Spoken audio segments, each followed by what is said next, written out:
Greetings. Hello. Hi, Tom. Good to see Hello, you. David. How you doing today? Good. And yourself? I'm doing well. I'm doing well. I'm excited to do this webinar with you. I always enjoy partnering with you, so this should be a well-spent hour. Uh, Great. I'm looking yeah. forward to it as well. Awesome, awesome. Well, hello and welcome to folks from all over the country, from other countries as well. I see someone from Canada, from Toronto logging in, and I saw New Mexico, I believe, and St. Louis, of course, Hershey, Pennsylvania. Wonderful. Well, I'm David Rowan.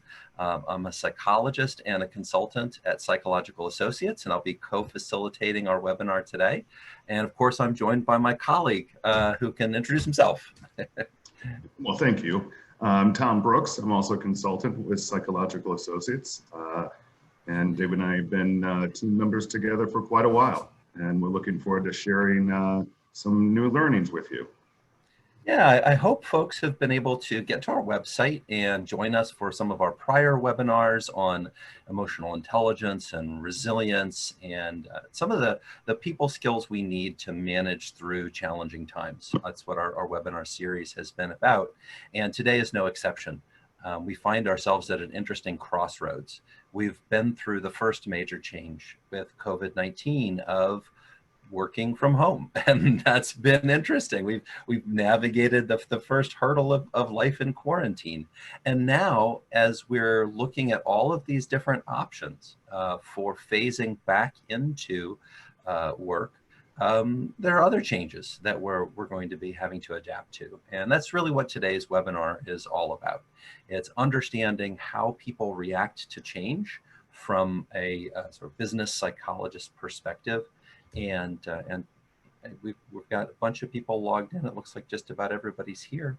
Well, maybe another minute, but so we're going to present some information about how you as leaders, team members, HR professionals, some of the folks we work with regularly and consult to, how you can understand how people go through change, and then give you some skills for helping people adapt. Tom, any other kind of thoughts on as people are logging in and we're getting started? I would just say it's a constant learning process, and going through any change is a push and pull, and being able to understand how you can help yourselves and how you can help others, both personally and professionally, your colleagues, but also your friends, your neighbors, your family members. And hopefully the tools and the resources we provide today will assist you. Yeah. Well, good. Well, let's go ahead and start getting going. I see we've got a good number of the people who registered are here, and hopefully we'll see more jumping in. But Tom, take it away. Sure. The three main topics we're going to address today is what is disruptive change and the change curve. And some of you may have already thought about what is this change curve. That's the name of this presentation. We're going to show it to you and explain it to you. I'm going to also provide you with some tools and techniques to flatten your own change curve and how to manage through the disruptive change that we're experiencing. And then how to lead others. Again, it could be colleagues, coworkers, as a leader, your direct reports, but also, again, using this to help others flatten their curve. Yeah, great. And I'll just invite people to, if you have any questions as we go through, feel free to use the chat to ask us questions. And for disruptive change, any change with welcome or unwelcome that requires more than just minor adjustments and presents an adaptive challenge to us. And we all may look at change differently. For some of us, a change that is not such a big deal to one person could be to someone else. So it really, when we've defined disruptive change, it's how you define it in your own world. Now we've all, during COVID, we've all seen a great deal of disruptive change. Some have been tragic, some have been drastic, such as caring for ill family members, being able to watch businesses change, resulting in furloughs or layoffs. We've learned how to work differently in quarantine. From what I hear, a lot of organizations and a lot of people have been quite successful in making that change, but it still is a disruption in terms of our ability to maintain strong partnerships, relationships, and of course the issue with social distance. But life still goes on. We see people getting promoted, individuals learning new skills, taking on new or different responsibilities. We've seen new business deals get made. So even through this change, there's parts of normalcy that is still continuing. And all of this represents change. As such, requires us all to shift and adapt. And though we're talking about COVID, we also need to think about the change, the disruptive change that will be happening or is currently happening in our world with the opening of businesses and new policies and procedures about how we're going to interact within those businesses. We've all come to experience the significance of these changes, and one way to make sense of it is how impactful it is upon you. So for instance, just in your immediate experience, you may now be working from home, you may be homeschooling children, you're finding new ways to take care of family members, perhaps you had to find new ways to exercise, be creative in your home, learn how to relax in new ways, maybe new hobbies. And then everyone around you has had to make similar changes. I mean, your team is meeting virtually, your customers have new requirements, your supply chain may or may not be able to keep up. The toilet paper challenge is one such example.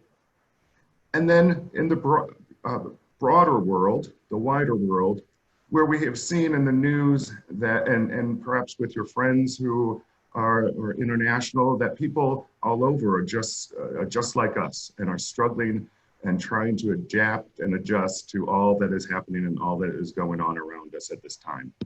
Yeah, and I'll just tag on to that, Tom. We've all been through, of course, that first big change of quarantine, and now we're seeing every country try to sort out, well, how do we get back to work? And it's regional, and it's different in different places. So so the amount of change we're all experiencing is really remarkable. And as psychologists, we know that people are well equipped to cope with the minor changes that happen to them on a typical day. But we also know that as the number and intensity of that change increases, even the most stalwart of us are going to feel and experience a full range of emotions. Those emotions can range from frustration to fear, to sadness, to guilt. And those feelings are normal. We also, when under stress, our body naturally makes some hormones such as cortisol, adrenaline, and others, which really quickly ramps up our fight or flight response. Yeah, and some of you may have heard the work of Elizabeth Kubler-Ross, who studied the natural human reaction to loss. And she, of course, called this grief. And she discovered that when we experience a loss, we tend to go through a series of stages. And sometimes we go through them in a predictable order. Sometimes we bounce around a little bit. I'm sure all of you have felt everything on this signpost, and I'm sure you've all probably bounced around a little bit with all of it.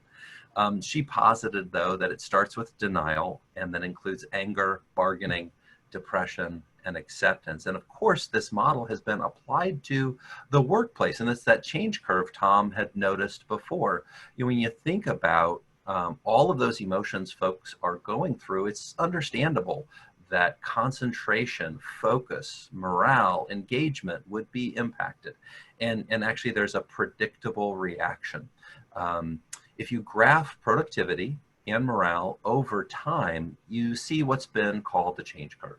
This curve represents a decrease in effectiveness and focus that most people experience as they react and respond to disruptive change. Now, Kubler-Ross noted that it starts with denial, as we mentioned before, and you've likely seen this.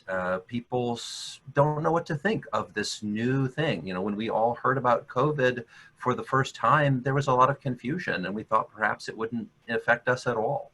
And then it goes into, after denial, resistance. When we start to see that this change is inevitable, that we are going to have to shift what we're doing, we're going to have to behave differently and adapt. Sometimes it's not easy to embrace that. I don't know about everybody out there, but I was not excited the first time I was at a store and saw no toilet paper. And I wondered how I was going to react to that and shift my behavior and figure out how to get through it. So there can be, anger and frustration, and people can start gossiping and spreading information that is not going to be helpful. Sometimes in the workplace, we might see people starting to break off into factions, and there being a rumor mill, and it can really further disrupt effective relationships and effective productivity and working behavior. Now, we do see over time people coming around through exploration. They're cautious, but maybe more optimistic, willing to try new solutions, sort out opportunities, push themselves a little bit to get outside their comfort zone and say, okay, I'm going to need to figure out how to bring all of my stuff home and work from home. I'm going to need to set up that home office. I'm going to need to find out how to stay in touch with my team. If I haven't been remote with them before, I need to figure out how do we do Teams and how do we do Zoom, and how do we have these communications with our customers and provide them the information they need. So you see that exploration stage. And then finally, what we'll see is commitment. And we've been through all of these stages before, but and some of us may have seen folks go through them and get to commitment, which is when you have an ownership of this is how things have to be done, acceptance of this reality of, yes, all of our team meetings will be on Zoom. We just have to figure out how to have a really good communication with text and IMs and Yammer and Trello and all those new tools that we've all learned, and we've all gotten to that place of commitment. But now we're facing even more change. It wasn't just that first change, and we're not all going to just jump right back into life before COVID. We may all be wondering, how are we going to handle physical distancing when we get back to the office? Are people going to want to shake hands? Do we elbow bump? What do we do about riding the elevator? What are our cleaning procedures at our desks? And there may be all kinds of emotions about, well, why are we being called back when some others aren't being called back to their offices? Or some resentments about, why does so-and-so get to still work from home? And does it feel like that person's more protected? Or there may be other feelings about, why did so-and-so get to sit on that committee for the COVID response and I didn't get to sit on the committee for the COVID response? So there's a myriad of changes that we can expect as leaders from individuals, but we don't want people to go down to the depths of the change curve. We really hope people don't spend too much time down there. In fact, what we really want to do is we want to pull them out of it. But here's one of the complications as leaders. We've mentioned that you probably have seen people go through the ups and downs of the change curve. Some of it's been observable. Some of it may be a little hidden. When we show up professionally to work, we might feel anger, but we might not show it, right? We might not walk around the desk or walk around the office fuming and cursing under our breath. We might just have a little sourness to our expression. And certainly, there can be rumors, there can be resentments that go unsaid, but you might feel as a leader that people are behaving a little bit differently. So I'm seeing in the chat, people are starting to comment on this. Yeah, it's absolutely real that people may have more conflicts. People have, different perspectives on how we're going to go back to work. And emotions could be high. I really agree with that. It's absolutely something we're trying to sort out. Well, Tom, why don't you tell us what we're going to try and do for people so they don't live at the bottom of the change curve? So for yourself, the main goal is acceptance and being mindful that your emotions, your feelings, etc., are what they are. So be mindful of that. Recognize that those emotions showed by your direct reports, your co-workers, your family members, your friends, that those emotions are normal. Practice stress management. Try to do some Google work. Is it yoga? Is it deep breathing? But find ways that work for you in order to help bring a sense of calm and relaxation. Connect with people, and I know a lot of you are doing this. Via Zoom, via Skype, via FaceTime. I know with my extended family who's all over, we do a Zoom meeting once every Friday at 5 o'clock. And that's a great way to be able to connect. If you're uncomfortable with social distancing, try to find out what works for you in terms of being with friends or being with family, try to take advantage of the small things and look at what you've been able to accomplish during this time. How did you overcome perhaps your resistance to working from home? And now you really perhaps are enjoying it. So find new ways to really be able to be thankful and practice mindfulness, being aware of your own emotions, being aware of how you are feeling, and being very attentive to yourself. Another component in terms of acceptance is really commitment. And I like to look at commitment as taking ownership, taking responsibility, know when to say no, focus on what you can control. So I feel as though going through acceptance, but now in commitment, I'm making some of my own rules in terms of managing this change. What's acceptable to me and what's not acceptable? Who's going to come in my house and who's not going to come in my home? Where am I going to go? Knowing in the workplace when to say no, when maybe the emotionality or the amount of work is too much, being able to talk with your boss or your leader and have some conversations. And of course, as always, focus on what you can control and not focus on what you can't, because that's when anger and resentment is more likely to reappear. Yeah, well said, Tom. And I would just add, I've seen some comments in the chat. One person joked, boy, I think I go through all of these stages every 60 seconds. And I can really empathize with that. There are days and there are moments where it feels like an awful lot. Someone else noted that they've been practicing, and I hope I'm pronouncing this right, Kubler-Ross obics, which I think is aerobics with self-care. And I'm noticing someone else saying, you know, the transition to work from home went okay, and now they've settled in, and now the challenge will be going back to work, going back to the office. I mean, that's a really interesting thing to consider. You know, if you've saved some drive time and the stress of a commute, and you've figured out how to be in contact with people and get your job done effectively from home, yeah, I can see how that would be a complication. And of course, you know, everybody's seeing this a little bit differently. So the concern about, you know, boy, there's going to be a lot of opinions and a lot of ideas bouncing around as each one of us thinks about how to get back to work and the complications there. So continuing, flattening the curve for yourself, Tom. Yeah. So for yourself, where would you see yourself on the change curve?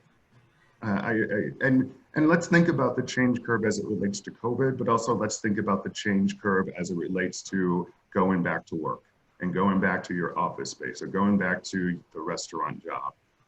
Because we're all going to probably go back on the change curve when that starts to have an impact upon us. Yeah, no, that's a great point. I just saw something in the chat of someone wanting us to talk a little bit more about normalizing emotions. I just want to say that we will absolutely do that. Perhaps we could kind of save that for the end, Tom. Make a note that that's kind of a Q&A, and we'll absolutely get back to that that topic. Oh, I love it. People are already answering in the chat too. Exploration, yeah. I liked how someone noted that they slid to resistance now that with the opening up of their workplace or their businesses. Yeah, yeah. All right, well, let's keep on going. So how have some of you handled changes in the past? I mean, we've gone through disruptive change with those who may remember 9/11 to the financial crisis here in the United States in 2008, 2009. How have you handled those changes in the past? You know, that's a great point, Tom. And one thing I know I've been doing to remind myself of my own resilience is I have been kind of doing a little reflection on how did I take care of my physical health through 9/11? How did I take care of my emotional health? Who did I talk to? Who did I lean on? And one thing I've heard a lot of people doing is reaching back out to friends they haven't talked to in a while and having conversations with people. I tell you, I've had some great Zoom calls with some old friends that have helped me remember, you know, I've got this lifespan that goes across a couple decades now, and I've been through a lot with others, and we've all gotten through it together by sharing our experiences, by leaning on each other a little bit, by remembering to celebrate and do positive things. Another thing I've kind of discovered about myself is how important it is for me to spend time with my family. So we've had a couple of family events happen over the course of COVID, and I'm sure other people have had this too. We've had graduations during COVID, and we've had a new permit driver get their permit for the first time during COVID, and we've celebrated birthdays during COVID, and just found creative ways to do it. And I kind of remember that during 9/11, you know, which was a time of worrying about others and feeling scared and not having travel, just finding those ways to be social and be connected without having to be in person. I would agree wholeheartedly, David. Yeah, good. And what's different in today's environment? Is it the quarantine? Is it the fact that it's a worldwide issue? How do you process that? Yeah, Tom, that's a great question for all of us to reflect on. And I think as leaders, that's a question we want to take to our teams and take to individuals as we're helping people get through this crisis. We want to, ask them, how have you handled the change curve in the past? And now you've got that toolbox of skills from prior adaptations. Now, what might you be facing differently in the here and now? And certainly the fact that it's a compounding crisis, I think, is part of it. We've mentioned the change curve as if it's maybe a singular thing. There's kind of one thing that makes you change one set of behaviors. But of course, we've had to think about our physical health behaviors when we go out in public. We've had to think about, our exercise. Do you run with a mask or run without a mask? Where do you run? Do you cross the road when someone's coming towards you as you're running?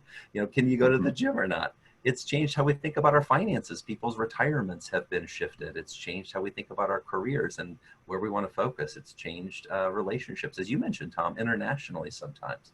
So these are all things that we as leaders want to ask people about, we want to understand about for ourselves, I know, but also as we help others move through this. So now we're making that change. Do you see what I did there, Tom? I was making that segue from getting yourself through the change curve to leading others. So when you think about leading others, you want to ask, you want to assess what changes are happening in their lives. And you remember at the beginning, we had that graphic of for them in their world and in the wider world. And we don't want to make too many assumptions. We may know in the wider world, okay, we're all in this together, going through similar things.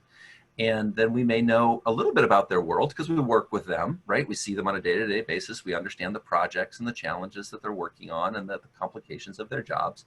But we can't necessarily assume exactly what's happening in the rest of their life, their non-work life. And so doing regular check-ins with people has become kind of an important habit for a lot of leaders at the beginning of meetings, at the beginning of one-to-ones.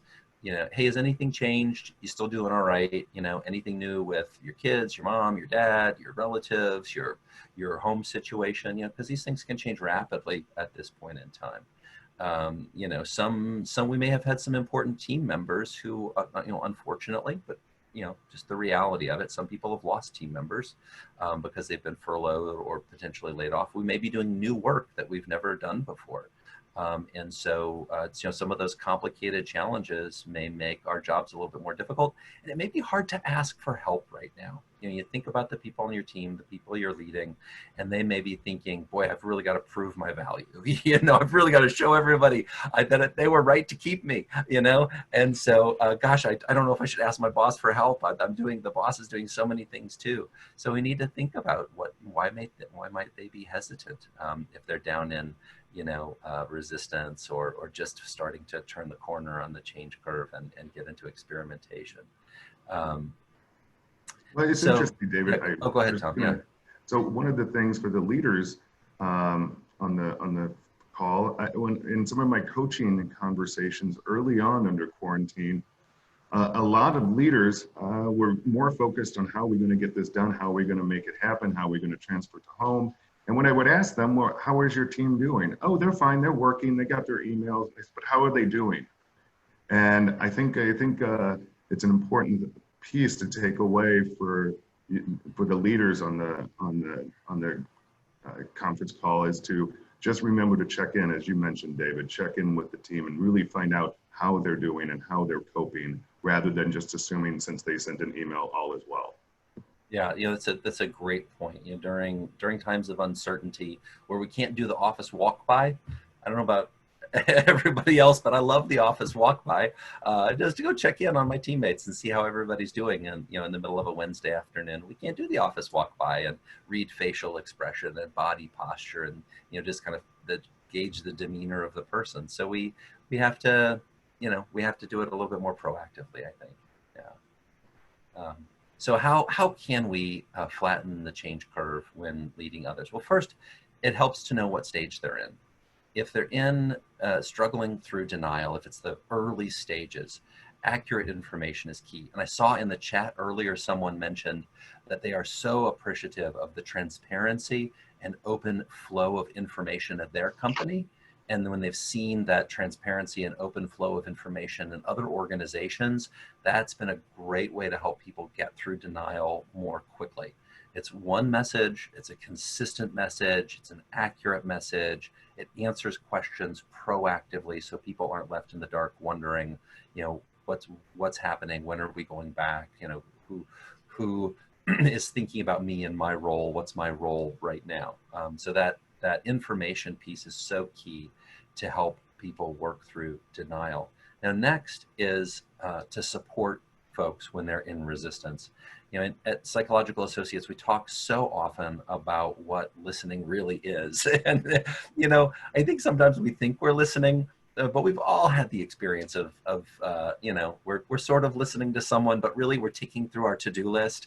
After I get off this phone call, I'm going to do these 10 things, or we're listening to a person and we're really thinking, and here's what I'm going to say next.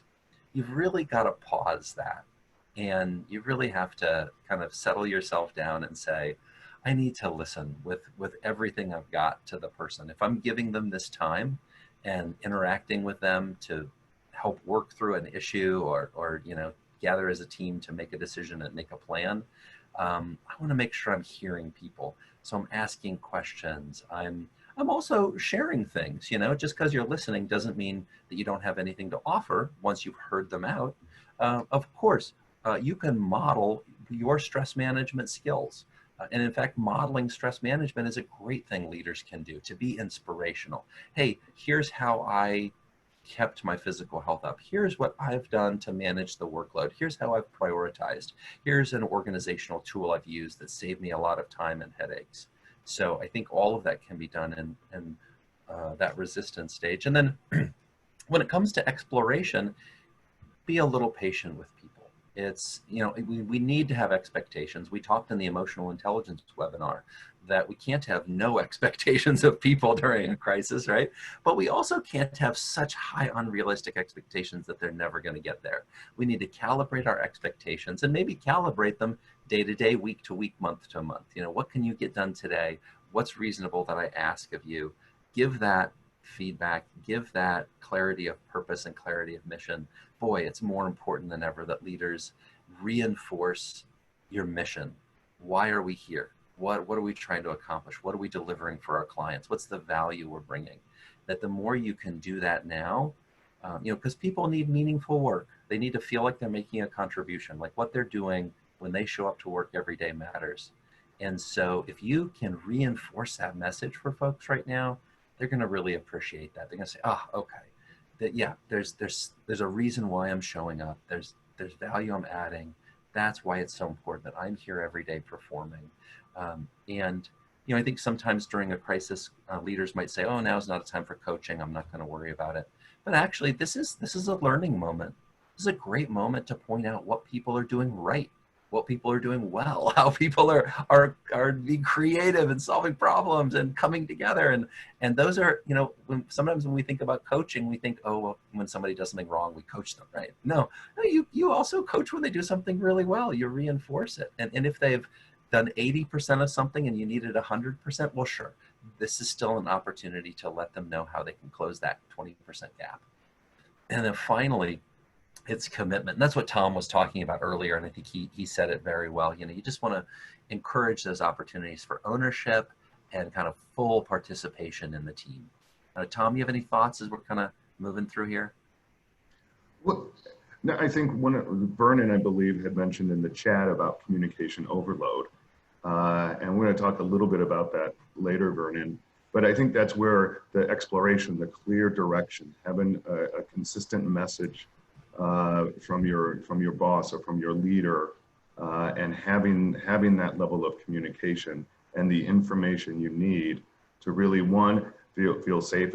Let's think about reopening, feeling safe going back into the office place. I mean, we've had those same concerns, David, right? We're in an office tower, and what is the building management? How are they going to take care of things? And you know, being able to have the information you need. Yeah, yeah, well said. So we as leaders need to think about getting it sort of that Goldilocks, right? Not too little, not too much, but just right. And I know one thing I've been thinking a lot more about is what's the right modality for a message? You know, we have so many. We could phone call, we could Zoom call, we could Teams, we could IM, we could email. And so you just have to be judicious with choosing the right conduit for that message. I don't know if that's the right word, Tom, but the right medium for the message, so that the person can receive it, absorb it, save it if they need to save it. Yeah, that's maybe an email, you know, or if it needs a more softer touch, maybe it is that phone call or that Zoom call where you can have a more interactive experience with them. Yeah, good points. All right, so some more suggestions, Tom? Sure. Well, I think the one thing that when people talk about information, as we just mentioned on the last slide, it's really being as transparent as possible, and being able to involve people in the problem-solving process. So, what are your concerns about going back to the office? What are your worries? What would you like us to do? How could we manage through that? Maintain focus on the ultimate goal of the business. We need to get back. We need to do this. This has to happen. So let's get all involved and let's have a great conversation. Then as leaders, being able to, again, be as transparent, direct, and clear and concise. That, of course, helps alleviate the gossip, helps alleviate misunderstanding, and potential movement down into resistance or denial. Yeah, yeah. And I would underline that point about gossip. And you know, there are so many uncertainties, and one thing the human brain does. Boy, our brains are awesome. They do so many amazing things for us every day, but sometimes our brains can take it too far. And in the absence of information, when we're anxious about something, worried, there's so many unknowns, you know, our brains can start spinning. And I'm sure we've all had that experience of it. We wake up in the middle of the night and our brains are just racing with thoughts and ideas and concerns. Sometimes those then turn into IMs and text messages to a coworker, and then sometimes that turns into a rumor. And I'm sure all of you have seen that happen in your organizations. And it's, you know, we're not here to judge anybody for the fact that they maybe sent out that message or participated in that rumor. It's natural that the human brain kind of has that proclivity to think too much sometimes. But what we want to try as much as we can to correct the rumor mill, which just creates more anxieties and keeps us down in the change curve, you know, for too long. We want to correct that as much as we can by just encouraging folks to, you know, wait to deliver a message until you have some certainty on something. Acknowledge what you don't know.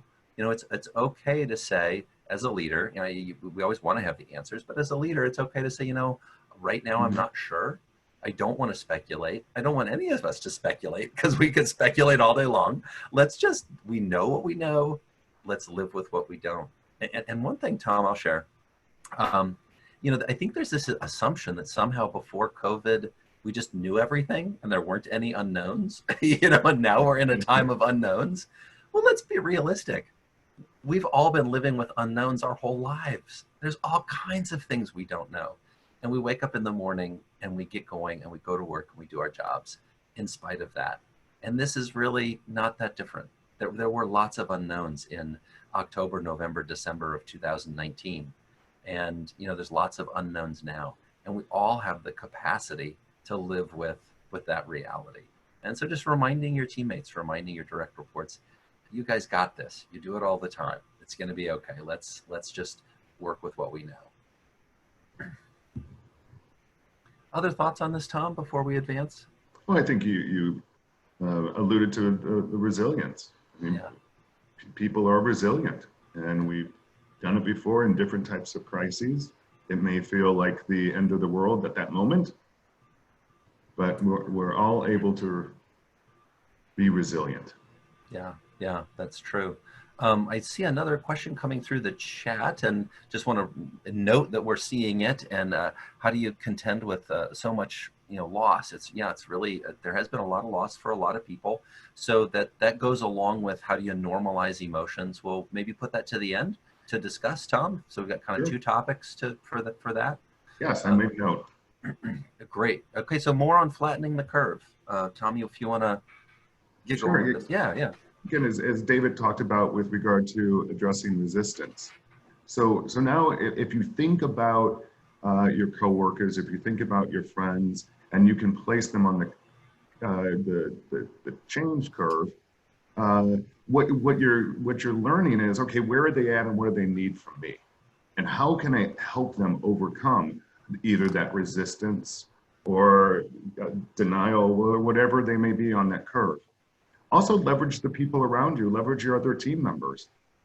If David's having a hard time and I'm trying to work with him, I might be able to pull in someone else who is also at the same position where I am. And so try to normalize and try to also utilize the people who have the ability to influence by being a role model. Again, providing additional support, as we've talked about, especially with resistance, information, direction, transparency, especially for those who need it. And unfortunately, sometimes organizations have to make the tough decision of moving out those who are unable to move through the resistance. I know that sounds harsh, but there's a point in time where you as leaders, you as individuals, that you can only do so much to try to help someone, provide them with assistance, provide them with EAP guidance. But at some point in time, if individuals aren't able to move out, they're likely not going to be a productive member of your team. Yeah. Tom, it's again, as you said, that's a tough decision to make. It's a decision leaders sometimes have to face. But as you're thinking about that one person, also remember the impact on your whole team. We've all been in situations, or at least heard about them, where you had a team member who was underperforming. And what did that do for everyone around them when they couldn't adapt to the new technology, the new methodology, the new, approach that we were taking, our new goals, their new role, and then everyone else is carrying more weight, and everyone else is going, oh, why are we carrying so much weight when this person isn't? Why are they being allowed to underperform for so long? And I'm sure you've all experienced that moment when the whole team discovers that someone has moved on. And sometimes, honestly, there's a great feeling of relief from everyone, the people remaining on the team. Okay, now we can all, get about the business that we wanted to get about. But maybe even that person comes to terms with, you know what? I needed a fresh start. I needed to reboot and find a new opportunity that I could embrace, that I could be happy with, that I could be excited about, where my productivity, my morale, my motivation could all be lined up, and I could be my full self at work and bring my best professional self every day. So sometimes that option is ultimately long-term the best for everyone.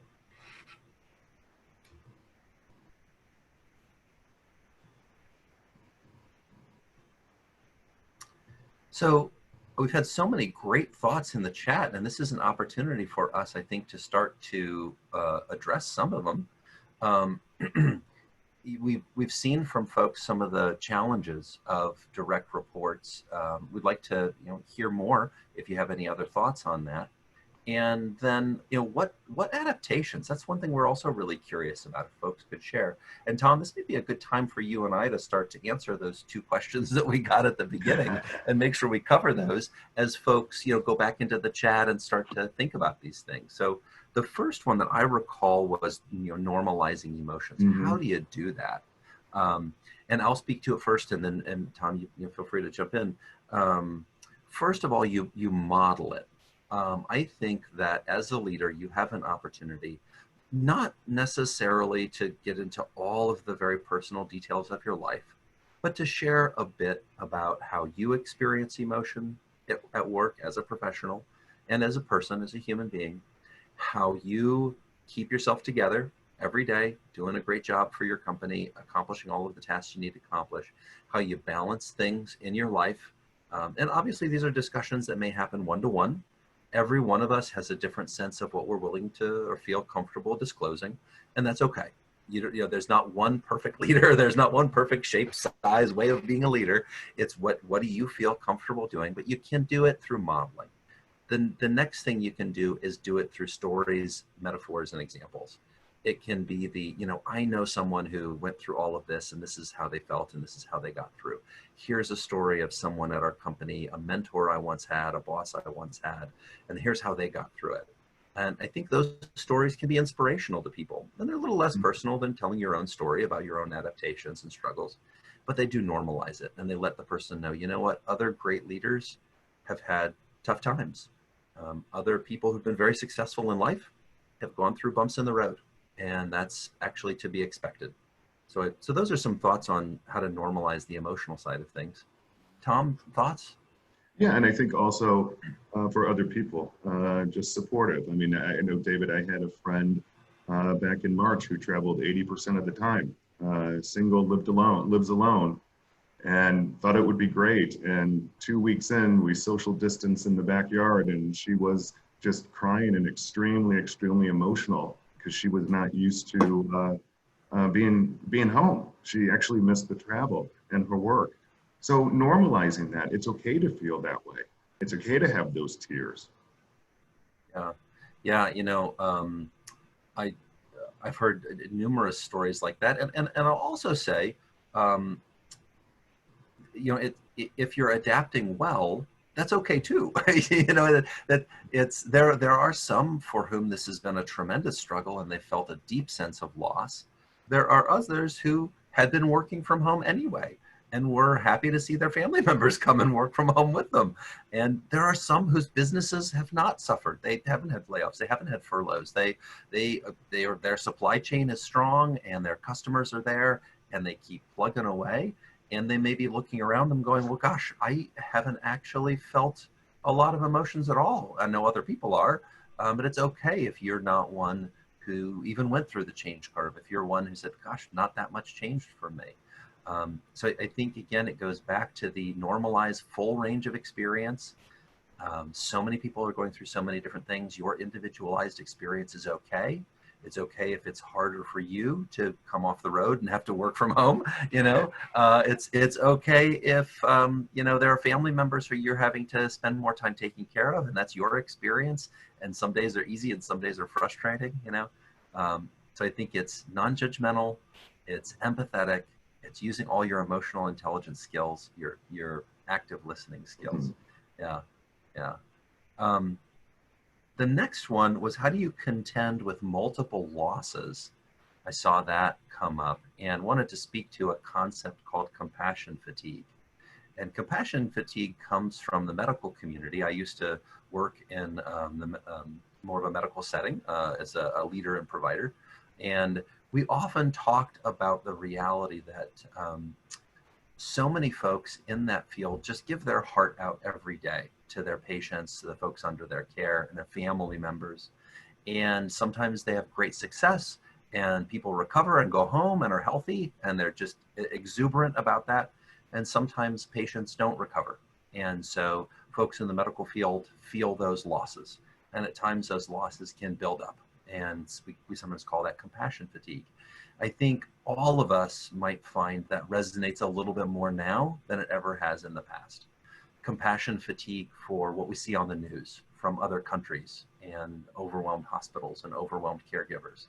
What we see from New York, from the hotspots in the United States. What we maybe have heard from family members who've been through it. I've heard the stories of a couple people who've had COVID, and it's a tough illness.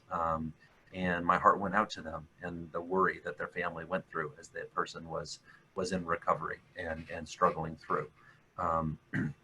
So when it comes to compassion fatigue, first, recognize it, name it, it is what it is, It's a real thing, and it's okay that you've had it. It's okay that that was part of your lived experience.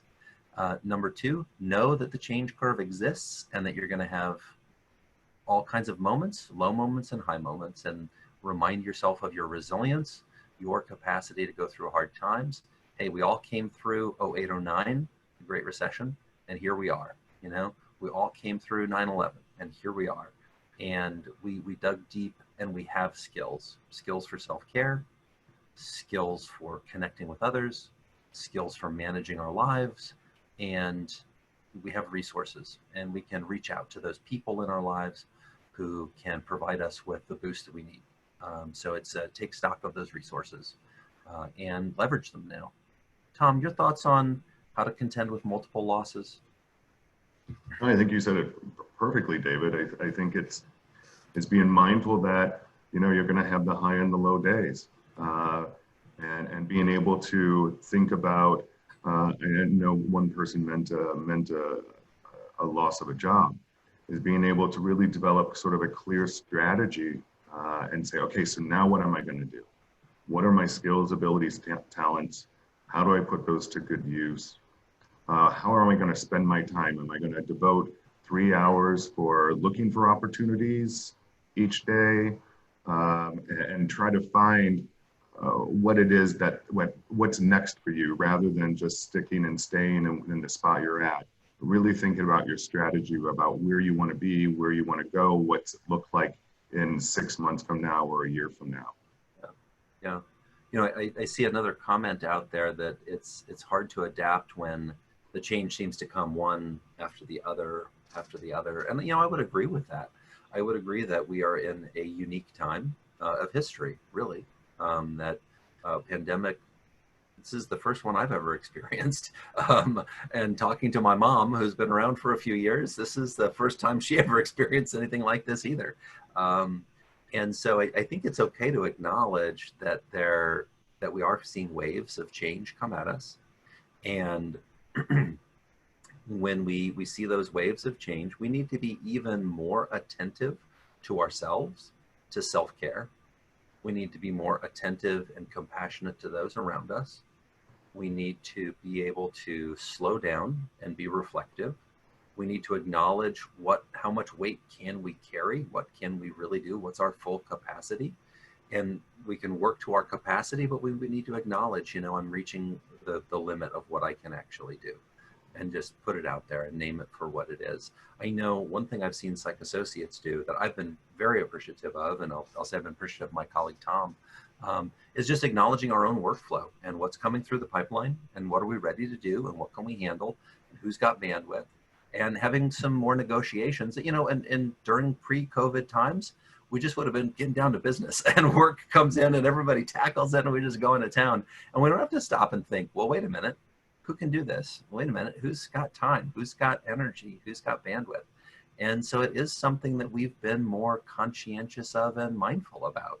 And I think, Tom, you've been a great colleague in thinking through those kinds of things and saying, well, wait a minute, got a big project. You know, is everybody ready? You know, give us some warning and get us ready for it, and, you know, make sure we're prepared. So I think that's a skill that an organization can learn and hopefully put to use.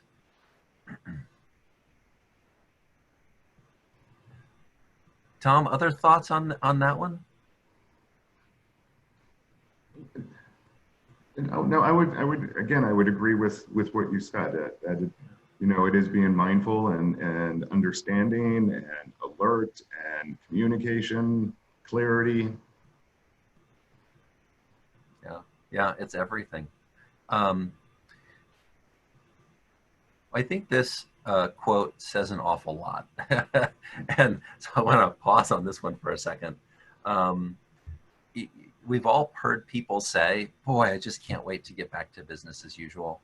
I mean, that's a sentiment that's been shared in front yard social distance chats and backyard on the deck social distance chats with my friends and my family, and, you know, and I totally get that sentiment. I really do. Like, there's a very big part of me that yearns for, boy, December was great. Could I just go back and live December again, you know? But here we are, you know, and this is the reality we live in. And this transformation is going to be a process. And I don't think there's going to be a moment where we all just go, oh, it's over now. You know, I don't think that suddenly on June 1st at 2 o'clock, the whole world will just go, oh, it's over now. This is going to be a process. So this quote from Cotter I think it's sort of more relevant now than ever. It's not a singular event.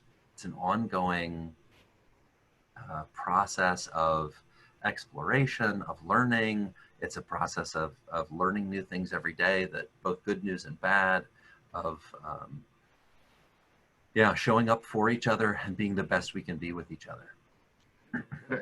I also think, David, that transformation is individualized, Yeah. right? And it is a process that for each of us to go through. And it goes back to sort of that commitment component where you create ownership and revealing stuff about me. There's things that, again, that I am just not comfortable doing right now. And eventually I probably will be. But right now on that transformation process, it's not good for me. And when it comes to that commitment is knowing what's good for you, knowing where you're at, what's important, what you need, and realizing that we're all going to proceed at a very different pace. I'm thinking like going to restaurants, et cetera, like that. Some people are really active and ready to go. That transformation is moving fast, while others were going to be much more hesitant and may delay making that type of a commitment. Yeah, it's well said, Tom. And you know, the part of me that can feel a little pessimistic at times goes, oh dear, are we about to have lots of conflicts between people because people are at different places along that, and some people are pushing for, let's have the meeting in person, and other people are saying, oh, can I just zoom into that meeting? What I'm hoping and what I'd like to encourage for all of us is just compassion for each other. You know, if your coworker's not ready for that in-person meeting, they can be there by Zoom, you know, and just, I understand that we need to push people sometimes, and we need to get over worries and anxieties, and sometimes the worries and anxieties can hold us back. I get that, I really do. And, you know, each of us is going to have a little bit of our own time frame for that. And so, you know, push gently, encourage, and support, offer, you know, offer to hear them out, and be as non-judgmental as you can be as you work through this, with each of us coming from our own perspective. Well, good. Tom, are you feeling like we maybe have come to the end here?